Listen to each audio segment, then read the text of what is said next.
මේක එනවා. හරිද? බලා ගන්න ඕන නම් බලා ගන්න. තේරෙනවනේ වලට නේද? හරි. එතකොට මෙතන ස්ක්‍රීන් එක ටච් කරන්න පුළුවන්. ඊළඟට මෙතන තමයි වෝටර් ලෙවල් එක හදාගන්නේ. හරිද?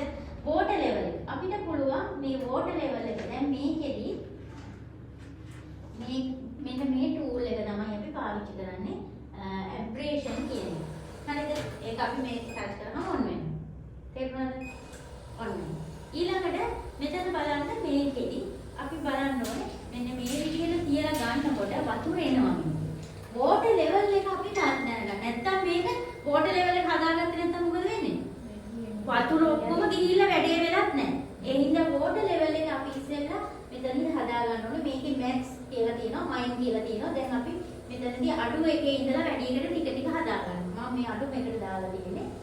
ඊළඟට එයාට කියලා කියන්නේ මේකේ සක්ෂන් ලෙවල් එක, වැකුම් එක. හරි? වැකුම් එකත් අපිට පුළුවන් අඩු වැඩි කරගන්න. ඊළඟට වැකුම් එකේදී අපි මේ කස්ටමර්ට රිදෙනවද එහෙම බලලා තමයි වැකුම් ලෙවල් එක හදාගන්නේ. මෙහෙම දීපුවාම නේ කොහොම කර කර බලන්න පුළුවන්.